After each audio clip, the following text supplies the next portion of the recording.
Good day! Welcome to session 3 of the most essential learning competency number 3. Appraise the unity of plot, setting, and characterization in a material viewed to achieve the writer's purpose. For this session, we will be focusing our discussion with author's purpose. To start, let's try to know first the objectives for this session. First, you have to name and contrast the 3 general purposes in writing. And second, differentiate sample text according to author's purpose. And to help us understand the lesson better, here are some guide questions. Number 1. What are the different purposes of writers in writing various types of text? Number 2. How do these purposes differ from one another? And number 3. How can one identify the purpose of a text?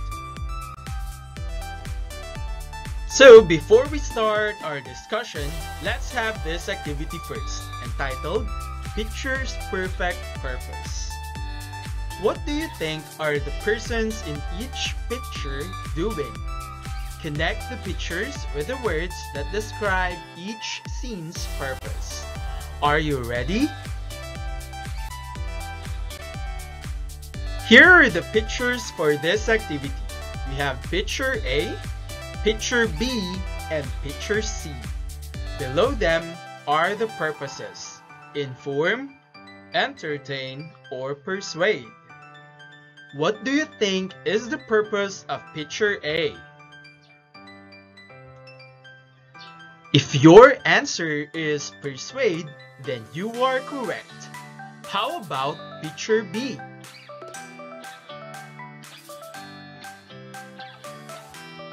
If your answer is inform, then you are correct, which means that picture C's purpose is to entertain. Did you get it all right? Then you are great. Let's move. I have a question for you. Can you still remember the lesson on the types of speeches?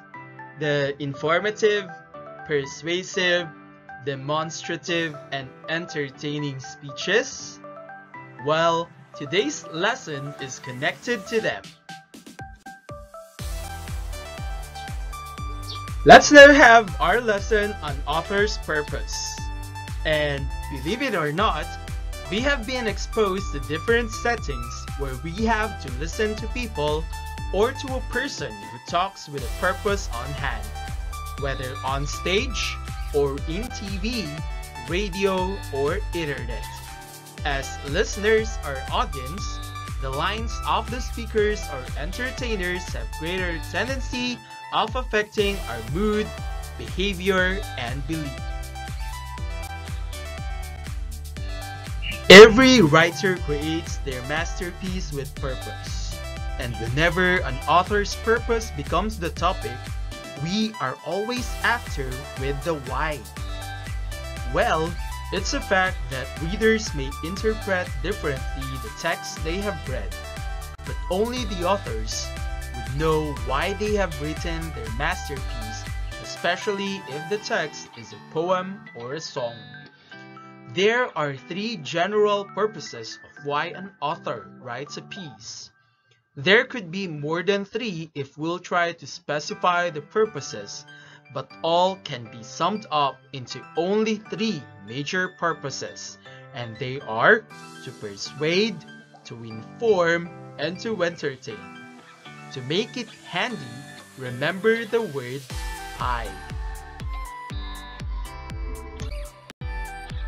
Let's have the first purpose, which is to persuade, or to make me believe.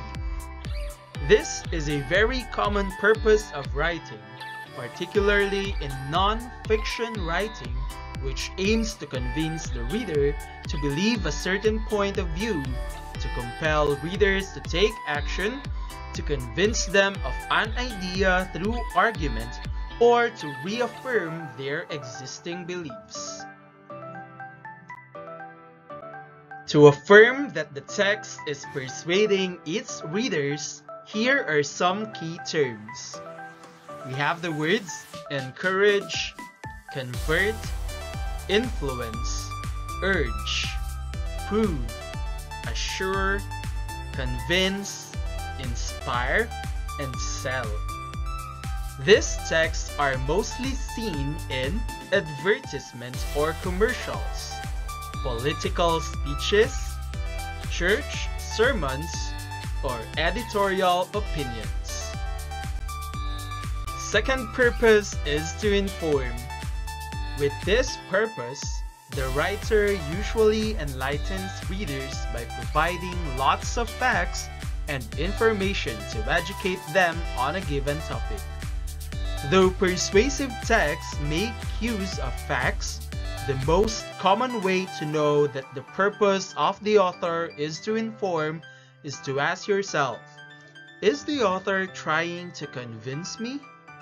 If your answer to the question is yes, then it's persuasive.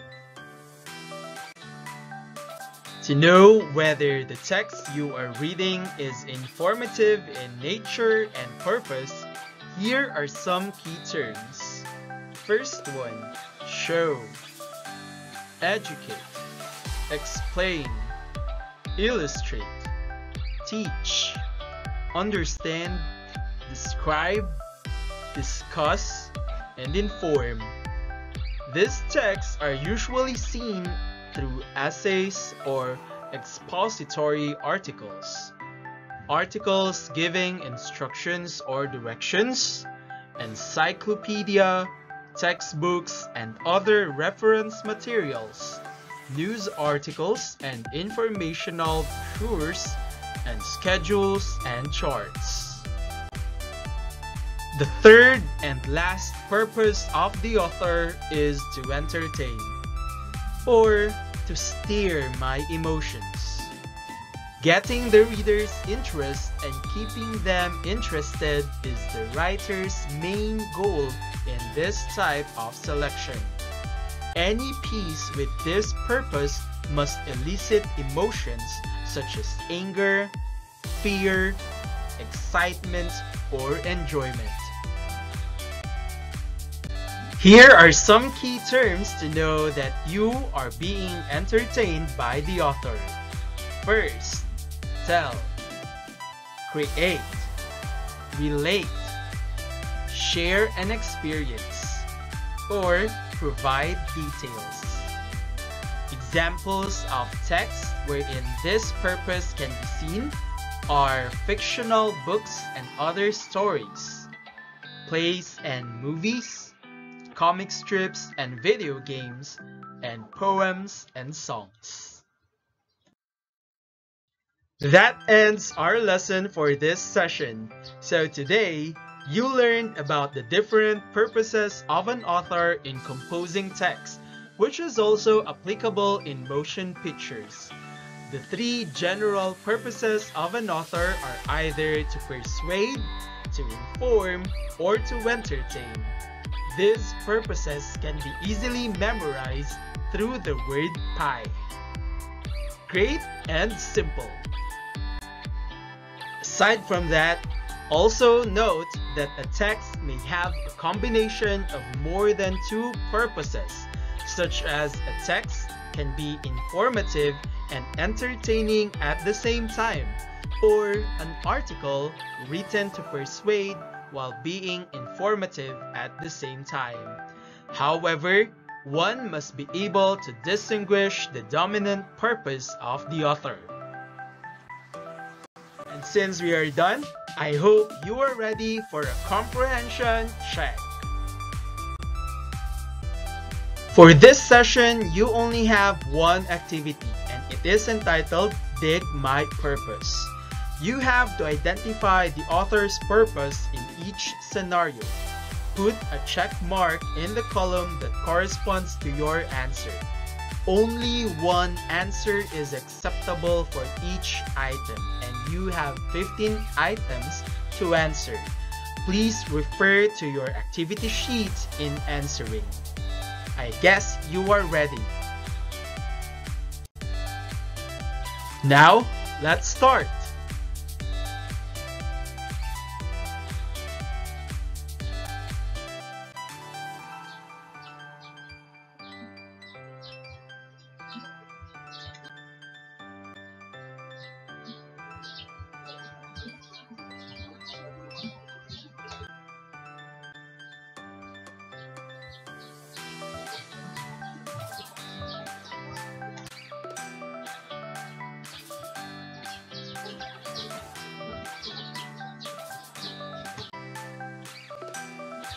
Let me leave you with something to ponder. According to William Wordsworth, fill your paper with the breathings of your heart. Live a life according to your purpose. Live, love, and be an inspiration. That ends our lesson. See you on our final session for this week. Bye!